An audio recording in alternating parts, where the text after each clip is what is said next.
विमुक्त होकर के छोड़ करके पर से भी जो पर ब्रह्म है उसके रूप में ही मिल जाता है, उसमें एक रूप मिल जाता है। अतो इसलिए विमुक्त एक यत विद्वान संन्यास्त बाह्यार्थ सुख स्पृहसन संतम महांतम समुपेत वैसिकम तेनो दृष्टार्थ समाहितात्मा। आता इस कारण से विमुक्ति प्रियते विद्वान, मुक्ति के लिए प्रयत्न करे। विद्वान को चाहिए कि वह मुक्ति के लिए प्रयत्न करे। उसके साधन क्या है? संन्यास बाह्य अर्थ सुख संप्रहसन, संन्यास त्याग करके बाहरी जो अर्थ संपत्ति आदि उससे होने वाले सुख, उस सुख की जो स्पृहा इच्छा उसका त्याग करके बाह्य पदार्थों से होने वाले सुख की इच्छा का परित्याग करते हैं। फिर क्या करे? संतम महानतम समुपेत वैसिकम, जो महान संत हैं, जैसे उपदेष्टा हैं, उन्हें समुपेत प्राप्त करके उनके पास पहुंचकर तेनोपदिष्टार्थ समाहित आत्मा, उनके द्वारा उपदेश किया है अर्थ के अंदर समाहित मन वाला होता है। उन संत के द्वारा दिए हुए उपदेश में चित्त को, मन को समाहित करके एकाग्र करके मुक्ति के लिए प्रयत्न करे। उद्धरेलात्मनात्मानं मग्नं संसार बालिधो योगारूढ़त्वमासाद्य सम्यक दर्शन निष्ठया। उद्धरेत आत्मनात्मानं, अपने आत्मा से अपने आत्मा का उद्धार करे। कैसे आत्मा? मग्नम संसार बालिधो, संसार रूपी जो बारिधि है समुद्र, उसके अंदर डूबता हुआ अपने आत्मा का उद्धार करे। उद्धार भी अपने आत्मा से ही होगा।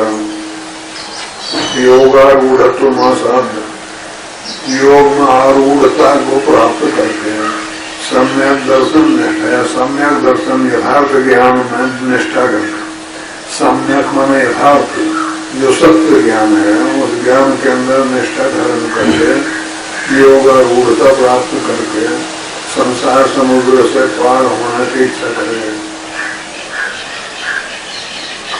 संन्यास्त सर्वकर्माणि भवबंधन मुक्त है, यत्यताम पंडित धीरे आत्माभ्यास उपस्थित। संन्यास सर्वकर्माणि भवबंधन मुक्त है। भाव माने संसार, भव का उत्पत्ति है, उत्पत्ति संसार में होते हैं। इस भाव का जो बंधन है, बंधन क्या है? कर्मों को करना, उसके फल को भोगना। फल को भोगा जाता है शरीर के द्वारा, तो शरीर ध्यान करना, जन्मना और मरना, जन्मना मरना, जन्मना मरना, ये काम है दुनिया में, और कोई काम है। जन्म कर्मों के हिसाब से होता है, अच्छे बुरे योनियों में। वृक्ष शरीर मिलता है, कहीं पशु पक्षियों का शरीर मिलता है, कभी हाथी का, कभी कहीं का, कभी कहीं का।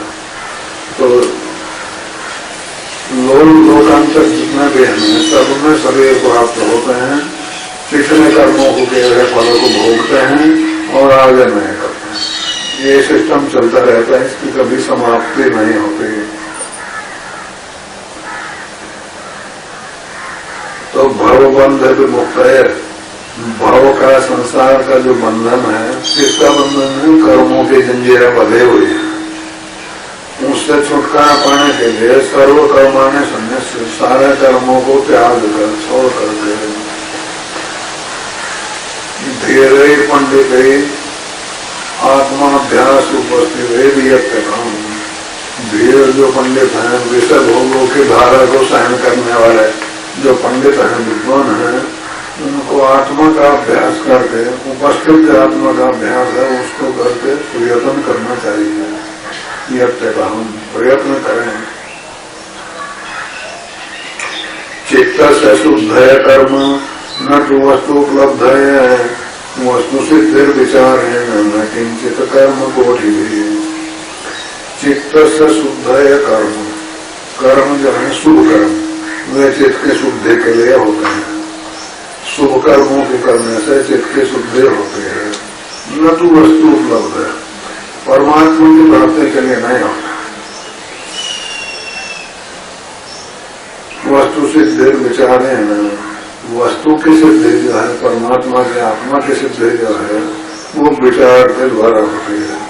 न किंचित कर्म कोटि भी, करोड़ों प्रकार के कर्म करने से नहीं होते। चाहे करोड़ों प्रकार के भी कर्म करना है तो भी आत्म तत्व की उपलब्धि नहीं होती। सम्यक विचार सिद्ध रज्जु तत्व अवधारणा, भ्रांत्योदित महासर्प भय दुख विनाशिनी।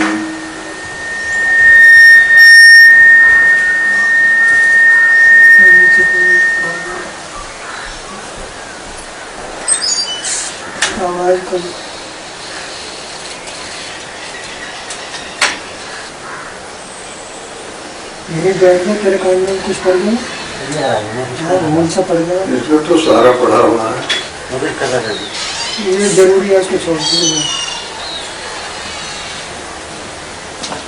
इस कान में पढ़ाया कभी तो काम आओगे। रज्जु तत्व अवधारणा, रस्सी के तत्व की अवधारणा मानने से ये सम्यक विचार का सिद्ध, यथार्थ विचार से ही सिद्ध हो गया। ठीक ठीक विचार किया जाएगा प्रकाश का सहारा लेकर के, तो रस्सी में जो सड़क भाग रहा था और बड़ा दुखदायी बन रहा था, खतरे का काम था, वो धारणा रस्सी को सिद्ध करने वाली विचार से ही होती है। ठीक देखने से भ्रांत्योदित महासर्प भय दुख विनाशिनी, भ्रांति से उत्पन्न हुआ जो महासर्प, उस सर्प का जो भय, उस भय से होने वाला दुख, उस दुख को नाश करने वाली रज्जु तत्व की अवधारणा सम्यक विचार से ही सिद्ध होती है। यथार्थ विचार से, ठीक विचार से ही सिद्ध होते हैं। अर्थ से निश्चय दृष्टो विचारेण हितोक्तितः, न स्नानेन न दानेन प्राणायाम ससेन वा। अर्थ से सिद्ध निश्चय दृष्ट, अर्थ का निश्चय देखा गया है सम्यक विचारेण, हितोक्तित हितकारी वचनों के द्वारा उन्हें सुन करके जो सम्यक विचार किया जाता है, गुरु के हितकारी वचनों को सुनकर उनको विचार किया जाता है, उससे अर्थ का निश्चय होता देखा गया है। न तो स्नान करने से होता है तीर्थों में, न दान करने से होता है, और न सैकड़ों प्राणायाम रोजाना करने से ही होता है।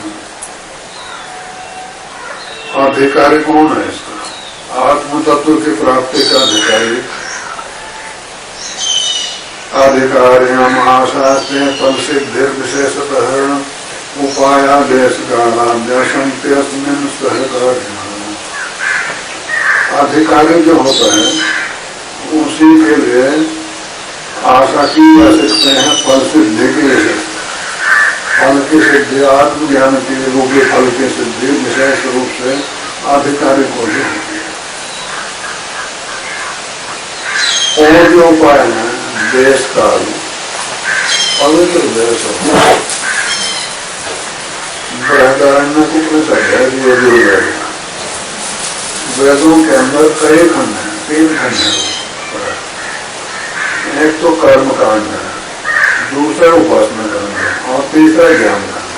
कांड माने खंड, तो ज्ञान खंड तीसरा है, उपासना दूसरा, यज्ञ आदि जो कर्म है दान पुण्य, ये पहला खंड है। इसके अधिकारी भी ज्यादा है। दान पुण्य तो बहुत सकते हैं, किंतु आत्मज्ञान निष्ठा बहुत थोड़ा लोगों को होता है। इसलिए महात्मा लोग बताते हैं वेदों के करीब 1 लाख मंत्र हैं, उन 1 लाख मंत्रों के अंदर 80,000 तो कर्म कांड की बात कहने वाले। यजुर्वेद कर्म कांड का वेद है, उसके अंदर बड़े लंबे चौड़े मंत्र हैं, और एक एक मंत्र में जगह जगह कई बार स्वाहा शब्द का प्रयोग देखा गया है। उस स्वाहा शब्द के प्रयोग से पता चलता है कि ये यज्ञ करने के लिए। और 16,000 मंत्र उपासना के हैं, ध्यान भजन करने के, और कुल 4,000 मंत्र ज्ञान के हैं। तो ज्ञान के अधिकारी थोड़े हैं, इसलिए वेदों में निरूपण भी थोड़ा है।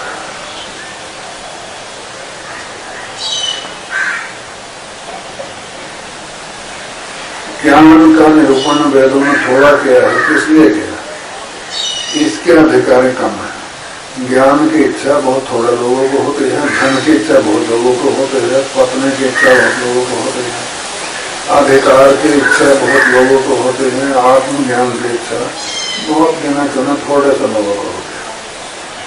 कल के प्रसंग में हमने बताया था बृहदारण्य के अंदर 2 पत्नी थे उस ऋषि की। कौन सा ऋषि? याज्ञवल्क्य ऋषि।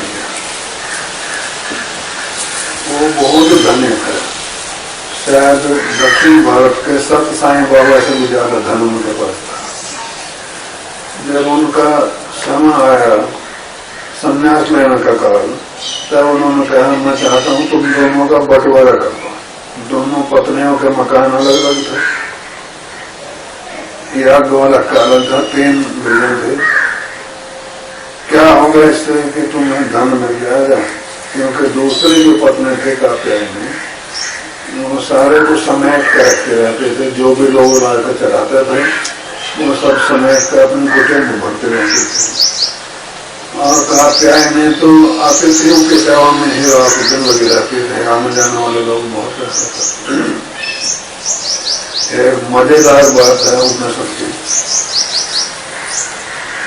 एक ब्रह्मचारी ब्राह्मण का लड़का प्रसिद्ध ऋषि के पास पढ़ने के लिए गया। उस ऋषि ने पूछा कि तुम्हारा गोत्र क्या है?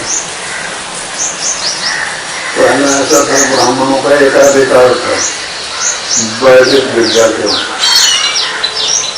वही पढ़ते थे वही पढ़ाते थे। क्षत्रियों को वैष्णव को पढ़ाने का अधिकार नहीं था, पढ़ाते नहीं था। गोत्र से पता चल जाता था ब्राह्मण का गोत्र है, जो वंश का कोई पूर्व पुरुष हुआ है उसके नाम से वो वंश चलता था, उसे गोत्र कहता था। तो आदिकाल में जो कोई प्रथम पुरुष हुआ है उसके नाम से, इसलिए इसके वंशज आज लोग ऋषियों के वंशज हैं। किसी का भारद्वाज गोत्र है, किसी का कश्यप है, किसी का अक्षय है, किसी का अंगिरा है, किसी का और कुछ है। तो ऋषि थे पहले और ऋषियों के वंशज हुआ, उनके वंश में पैदा हुआ, इसलिए वही गोत्र है। सत्यकाम नाम का एक बालक जब एक गुरुकुल में गया तो जाकर के ऋषि के चरणों में प्रार्थना करी, महाराज मुझे आप अपनी शरण में रख लीजिए, मैं पढ़ने की इच्छा करता हूँ। उन्होंने थोड़ा पूछा तुम्हारा क्या गोत्र है? उस बालक ने कहा ये तो मुझे पता नहीं, ये तो मुझे पता नहीं है। तो इसके बाद माँ के पास आया, विधवा माँ थी। विधवा माँ से उसने पूछा हमारा क्या गोत्र है? तो उसने कहा क्या करूं, तुम्हारे पिता जो थे उनके पास बहुत अतिथि आता था, मैं रात दिन उनकी सेवा में लगी रहती थी, तो मैंने कभी गोत्र नहीं पूछा। फिर उनका शरीर पूरा हो गया।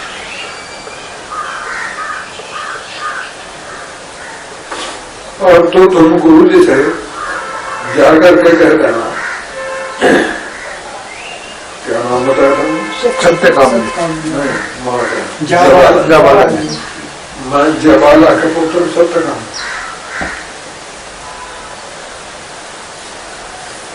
वापस गया, गुरु जी से बताया कि मैं सत्यकाम जावाल हूँ, सत्यकाम जावाल हूँ, जवाला का पुत्र हूँ, मेरे माँ का नाम जवाला है, मेरा नाम सत्यकाम है, बस इतना ही मैं बता।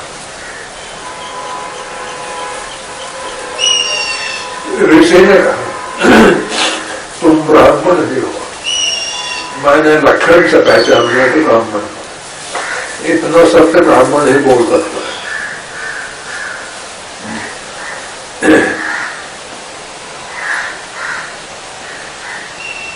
एक मुसलमान हुआ है, मुसलमान बादशाह का लड़का, तो उसे हिंदू धर्म पर बड़ी श्रद्धा है। मैं दोनों धर्मों के ग्रंथ और भाषण सुन करके निश्चय किया कि मुस्लिम धर्म में तो कुछ नहीं है, ये तो राक्षसी जाति है। हिंदू धर्म का ही सहारा लेना चाहिए, उसी में निष्ठा करनी चाहिए, उसी से कल्याण हो सकता है। तो धन्य था, बादशाह का लड़का था, 12 से कॉलेज हुआ है और तो